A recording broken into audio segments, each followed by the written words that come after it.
Salam jumpa lagi bersama kami YKN TV, bersama saya Fabio Lekahena, dan hari ini kita berkesempatan berdialog bersama, berdiskusi bersama dengan Fakultas Ilmu Sosial Keagamaan Institut Agama Kristen Negeri Ambon.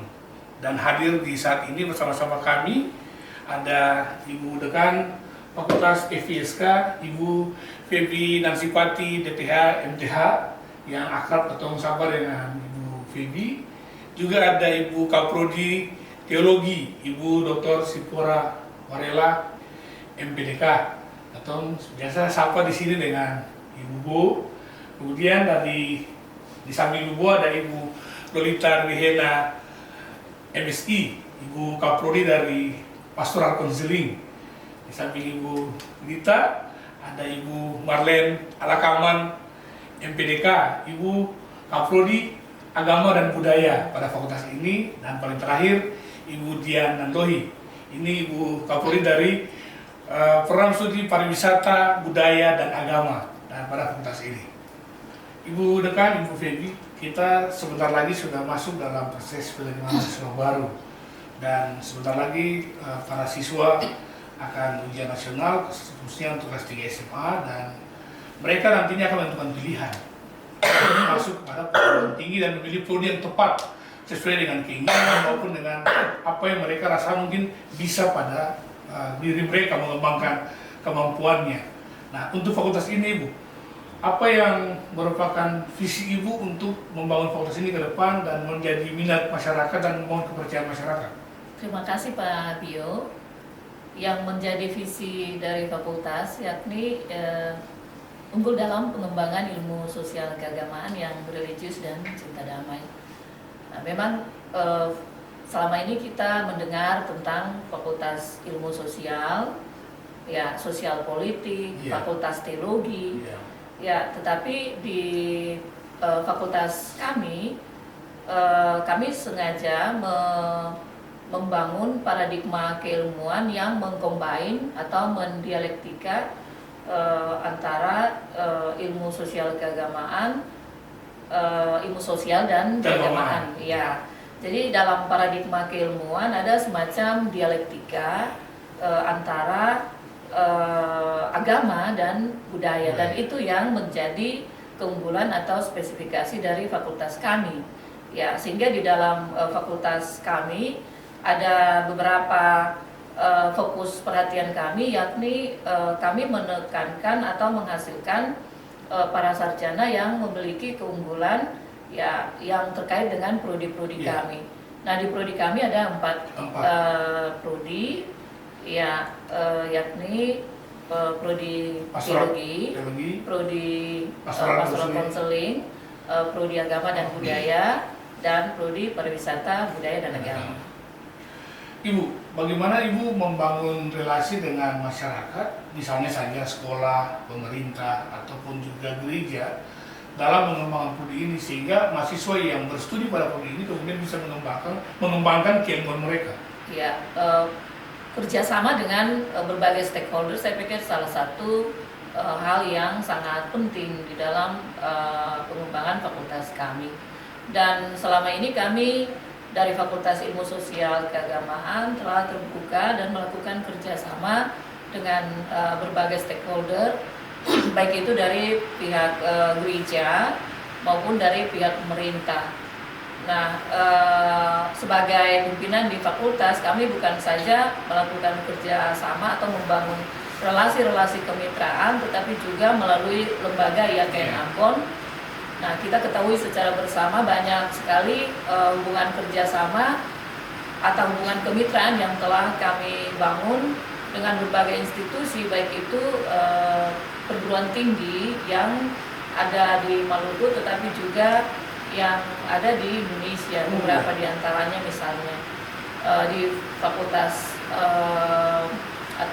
Teologi UKDW Universitas Kristen Duta Wacana di Yogyakarta, kemudian di Universitas Udayana di Bali.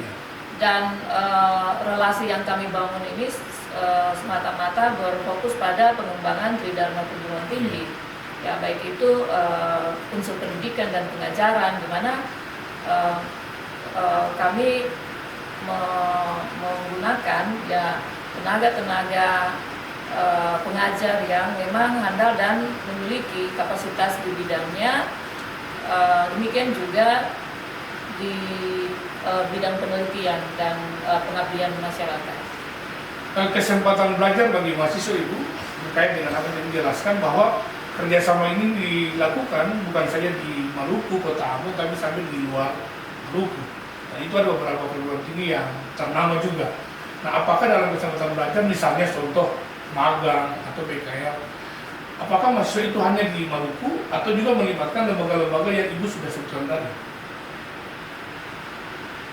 Misalnya, saya pernah baca bahwa ada magang di Jogja, di salah satu lembaga apa namanya? Iya. Nah itu. Iya, kami memang melakukan magang dan melibatkan juga mahasiswa-mahasiswa lain dalam perguruan tinggi. Iya, maksudnya itu. Ya, dari perguruan tinggi yang lain, dan itu sangat penting dalam membangun relasi kemitraan dan juga membangun sikap keterbukaan terhadap perguruan tinggi lain. Dan juga pengembangan wawasan dan keilmuan. Nah, salah satu contoh ketika dari prodi, misalnya dari prodi agama dan budaya, pernah kami melakukan kegiatan magang di Yogyakarta, di Intervide ya, di Intervide, dan mahasiswa-mahasiswa kami melakukan kegiatan-kegiatan yang melibatkan juga dari mahasiswa yang ada di perguruan tinggi yang lain, dan dia lintas agama juga. Ibu sebagai Kapolri Teologi di Indonesia, di Kota Ambon, Maluku, juga ada prodi teologi yang lain. Nah, yang menjadi unggulan prodi teologi fakultas ini apa Ibu? Yang membedakan prodi ini berbeda dengan misalnya prodi teologi yang ada di perguruan tinggi yang lain. Baik Pak Guru, terima kasih. Memang benar bahwa banyak fakultas teologi. Ya. Nah, mengapa kami di Fakultas Ilmu Sosial Keagamaan juga ada prodi teologi? Ya. Nah, pembeda kami dengan fakultas teologi atau prodi yang lain adalah kami di prodi teologi menekankan keunggulan kami pada kajian teologi biblika kontekstual. Kajian teologi biblika kontekstual. Iya, dengan menggunakan pendekatan interdisipliner. Dan karena itu seluruh tridharma kami harus menjawab pembeda kami dengan prodi teologi lain dari visi itu.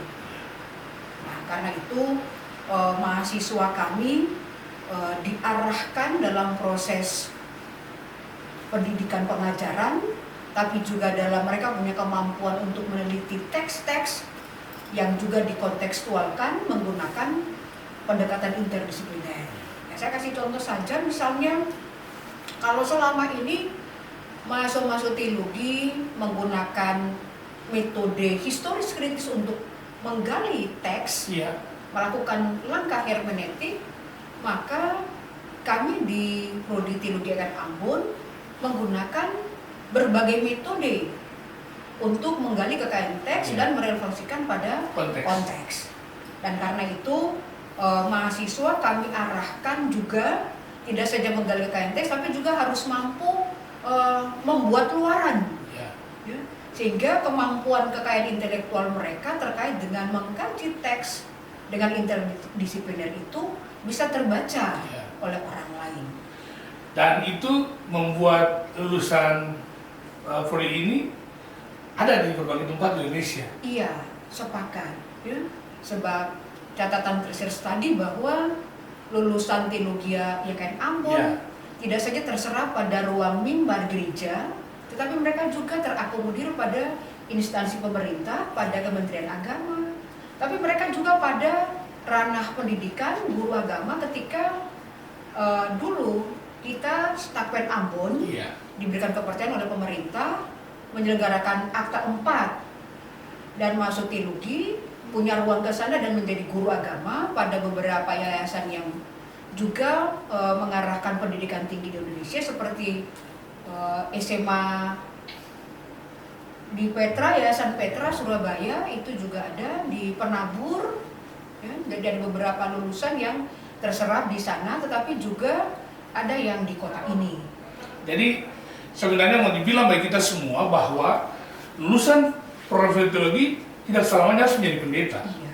Sehingga jangan membuat mindset kita bahwa orang yang kuliah di teologi ketika lulus harus menjadi pendeta. Harus pendeta. Memang ada lulusan dari fakultas ini yang jadi pendeta juga di luar Maluku. Iya. Tapi kajian utamanya adalah bukan soal itu, Ibu ya. Saya kira dari ikut pilihan Ibu. Iya. Sehingga bagi teman-teman semua yang berminat di prodi ini bisa mengembangkan intelektualitas teman-teman untuk pengembangan teologi. Apalagi ini bicara soal kontekstual, dan bagi kita semua ini luar biasa. Selanjutnya Ibu Gita, prodi pastoral konseling. Prodi ini berhubungan dengan konseling. Memang di YKI Amun juga selain pastoral konseling ada juga bimbingan konseling. Nah, apa yang membuat Ibu atau strategi apa yang Ibu bangun untuk membuat masyarakat tahu dan paham betul tentang prodi ini, dan bagaimana masyarakat mau meminati prodi ini? Iya, pertama kita harus tahu bahwa prodi ini lahir untuk menjawab sebuah kebutuhan dan menghasilkan lulusan yang sifatnya praktikal.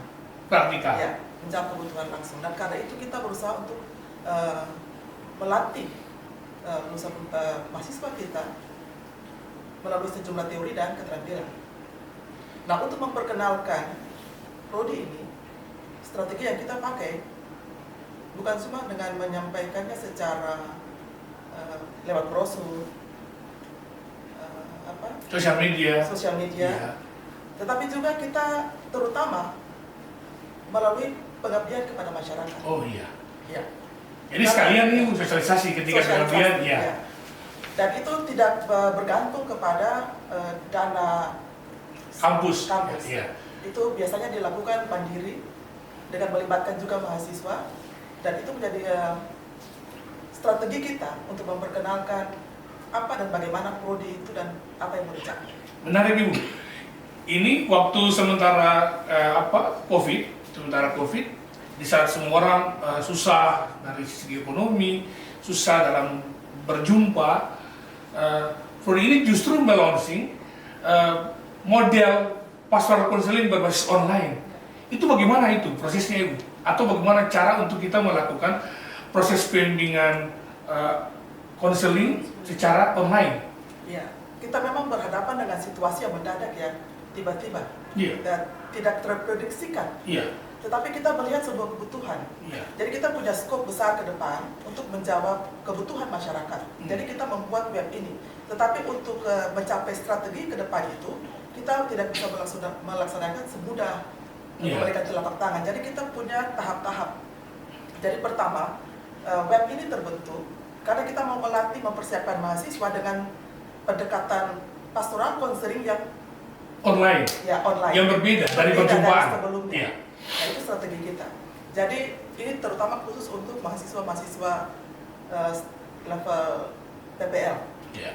Karena mereka harus melewati sejumlah teori dan keterampilan baru mereka bisa terlibat. Nah, itu strategi kita seperti itu. Teman-teman semua, ini menarik bagi kita bahwa ternyata perjumpaan dalam konteks pastoral counseling tidak hanya kita tatap muka, tapi bisa berbasis online.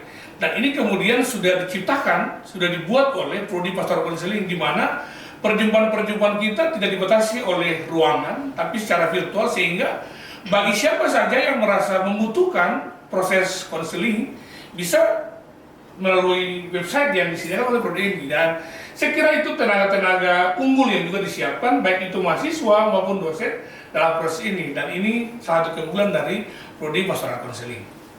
Ibu Alen Alakaman, Kaprodi Agama dan Budaya. Apa yang menjadi muatan prodi ini, Ibu, untuk pengembangan bidang keilmuannya?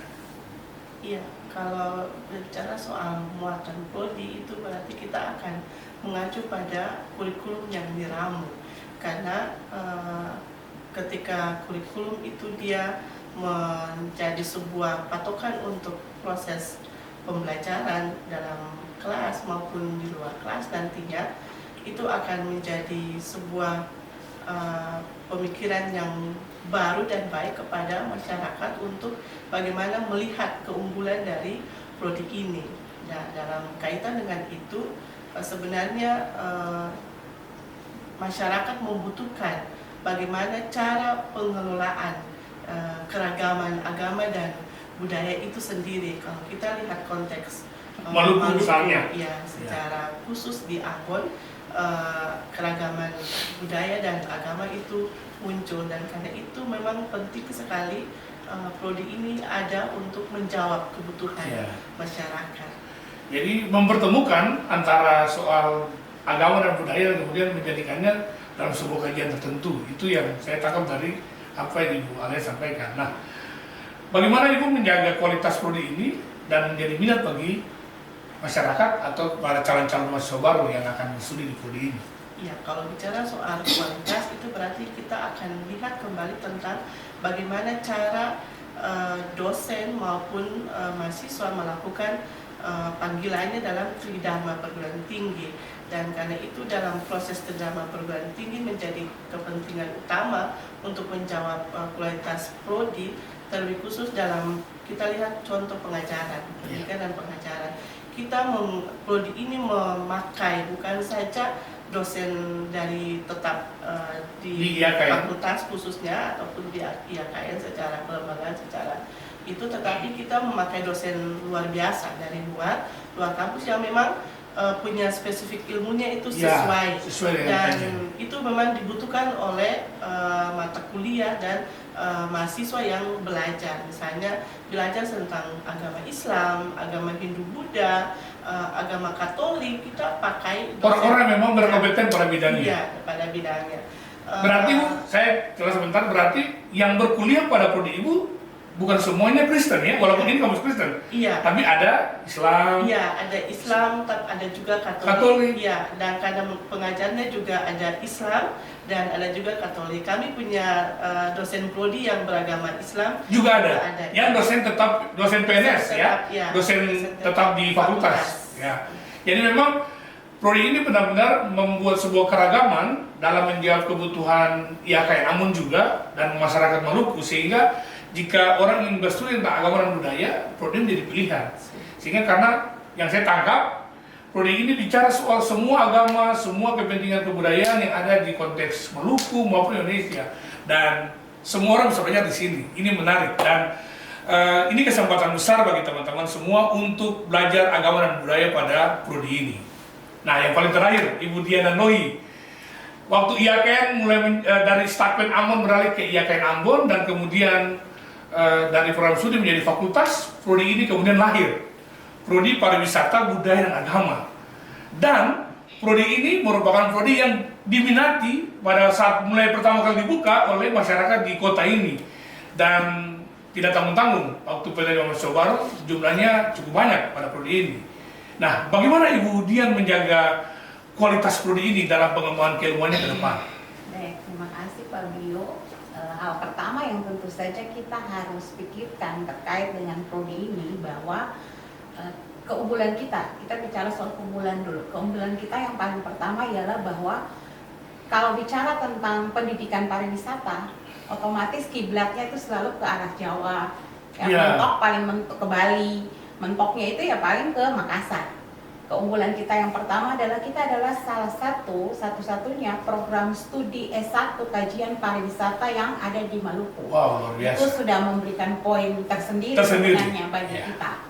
Kemudian hal yang berikutnya adalah ketika orang bicara pariwisata, ini orang bicara, kebanyakan mindset kita berpikir bahwa pariwisata ini hanya bicara soal bagaimana panorama yang indah, destinasi yang sudah viral dan sebagainya. Tapi ternyata pariwisata itu dia sangat luas, dan oleh karena itu kenapa sehingga program studi pariwisata kemudian kita tempelkan lagi pariwisata, budaya dan agama, itu karena kita beranjak dari konteks kita di Maluku sendiri. Jadi keunggulan kita itu ada pada pariwisata pulau. Betul. dengan konteks kita. Karena di memang Maluku. pariwisata di Maluku tidak Ya. bisa dihindari dari konteks budaya dan agama itu budaya ya. dan agama yang cukup beragam, sehingga memang dalam kaitan dengan prodi ini kami mulai untuk melakukan, sebenarnya sudah mulai baik dosen dalam penelitian, dalam PKM pengabdian kepada masyarakat, bahkan mahasiswa kami ketika ada di dalam mata-mata kuliah tertentu dan mereka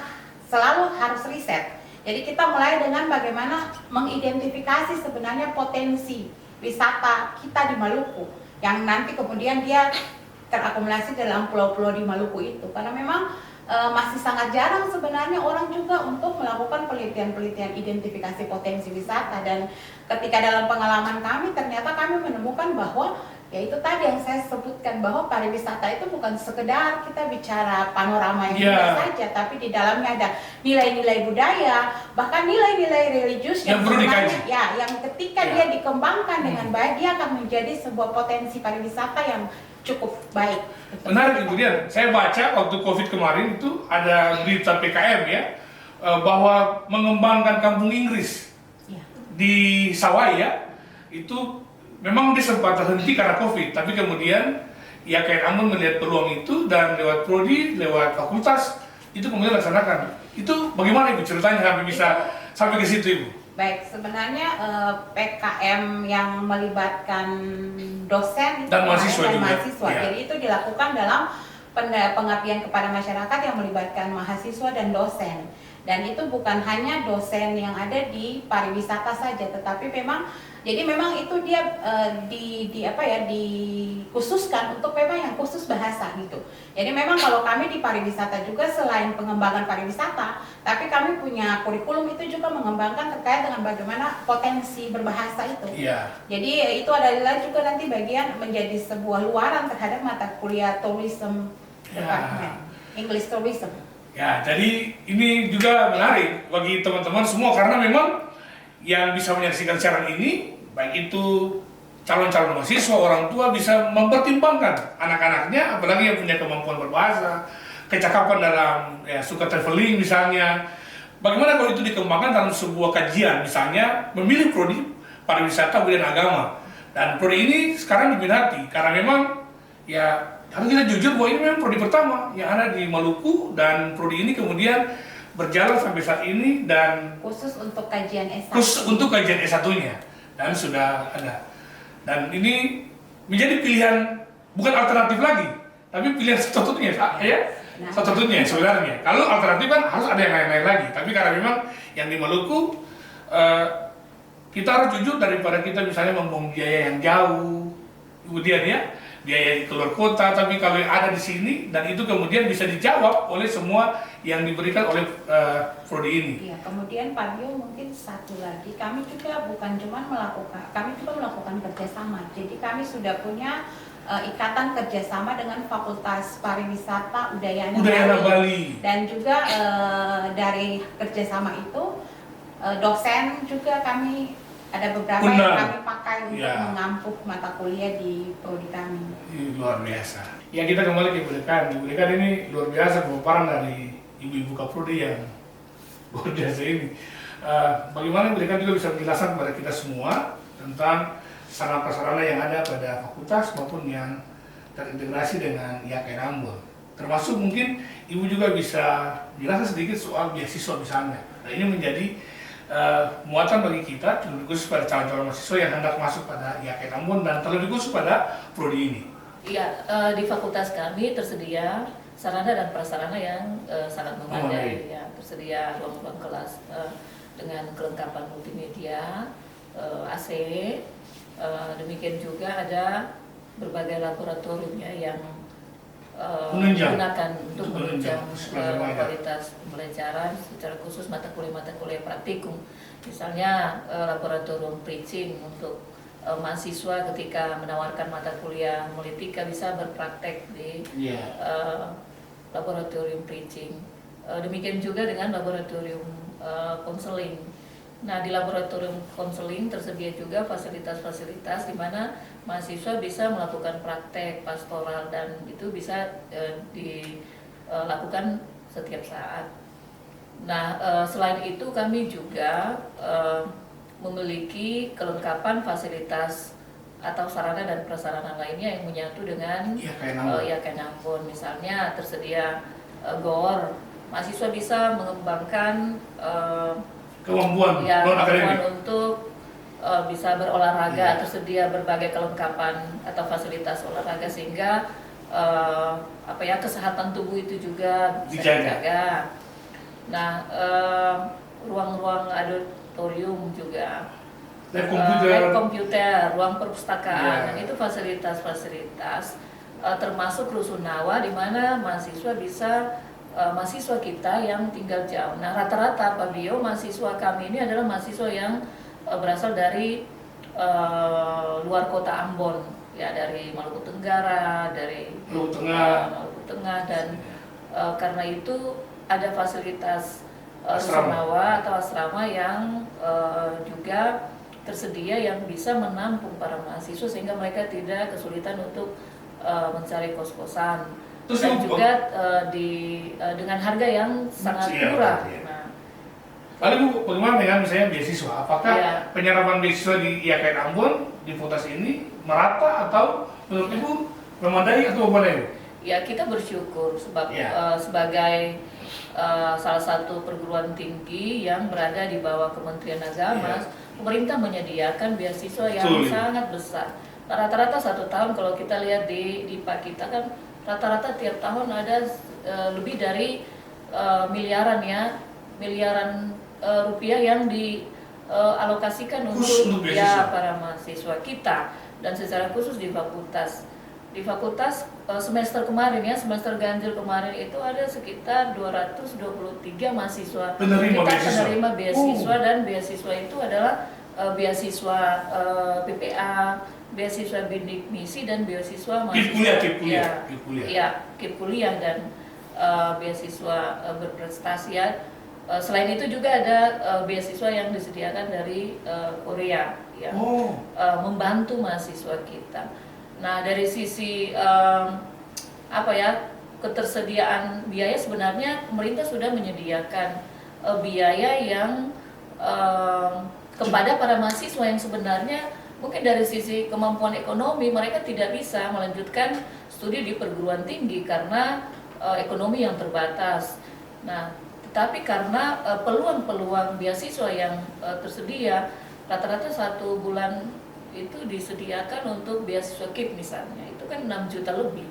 Karena itu sudah sangat membantu para mahasiswa kami. Dan kalau dari jumlah mahasiswa di fakultas kami ini kan ada 400 sekian mahasiswa. Nah, dengan alokasi anggaran beasiswa yang disediakan oleh pemerintah bagi mahasiswa kita misalnya 223, itu berarti rata-rata setiap semester ada lebih dari 50% mahasiswa kami yang penerima beasiswa, dan itu adalah sebuah kemudahan bagi para mahasiswa. Nah, banyak mahasiswa, orang tua atau masyarakat lain yang tidak tahu tentang fasilitas-fasilitas ini. Nah, itu beberapa hal yang menjadi keunggulan Pak Bio dari fakultas kami. Jadi memang beasiswa yang disediakan oleh IAKN Ambon lewat fakultas ini juga sangat memadai. Jadi bagi teman-teman, saya kira jangan ragu untuk memilih fakultas ini dan prodi ini. Yang penting memiliki persyaratan-persyaratan yang bisa dipenuhi untuk memperoleh beasiswa itu. Nah, ini paling terakhir nih, ibu-ibu Kaprodi yang luar biasa. Saya kasih kesempatan untuk mengajak semua masyarakat, khususnya calon-calon mahasiswa baru yang hendak bergabung pada prodi masing-masing. Silakan, Ibu Bo. Baik Pak Bio, bagi adik-adik dari SMA dan SMK yang akan memilih perguruan tinggi menjadi mahasiswa, maka Prodi Teologi IAKN Ambon menjadi pilihan yang tepat untuk adik-adik mempersiapkan masa depan yang lebih baik ke depan. Mari adik-adik bersama Prodi Teologi IAKN Ambon kita persiapkan masa depan yang semakin lebih baik ke depan. Semangat maju bersama Prodi Teologi IAKN Ambon. Oke, silakan Ibu. Baik, kepada Anda kaula muda, saya menghimbau, tapi juga untuk semua dari berbagai golongan umur yang telah dewasa. Kalau Anda punya talenta, ingin melayani orang lain, prihatin, dan Anda mesti dimaksimalkan potensi itu. Dan karena itu saya mengundang Anda untuk hadir dan diperlengkapi di Prodi Pastoral Konseling IAKN Ambon. Luar biasa. Ibu Alen, silakan. Ya, terima kasih Fabio. Ayo semua bergabung bersama dengan kami, Prodi Agama dan Budaya Fakultas Ilmu Sosial Keagamaan. Kami adalah alasan Anda untuk berkuliah dan meraih masa depan. Baik, bagi seluruh siswa SMA dan SMK yang ingin bergabung bersama dengan kami di program studi pariwisata budaya dan agama Institut Agama Kristen Negeri Ambon, kami dengan setia menanti Anda untuk bergabung dan Anda akan mendapatkan berbagai pengalaman belajar di dalam kelas maupun di luar kelas, bahkan juga kegiatan-kegiatan ekstrakurikuler yang cukup banyak di prodi kami. Ada tourism corner juga yang akan menjadi tempat di mana mahasiswa melakukan berbagai aktivitas. Kemudian juga ada berbagai klub-klub bahasa yang teman-teman nanti bisa masuk dan bergabung bersama untuk menambah pengetahuan dan keterampilan berbahasa teman-teman sekalian. Terima kasih. Demikian paparan dari Fakultas Ilmu Sosial Keagamaan Kristen. Saya kira tidak ada yang bisa diragukan untuk fakultas ini. Kesempatan terbuka besar untuk teman-teman bisa belajar di fakultas ini dan tentukan pilihan Anda, jangan ragu pilih IAKN Ambon, khususnya Fakultas Ilmu Sosial Keagamaan Kristen. Sampai jumpa di lain waktu bersama saya Fabio Lekahena.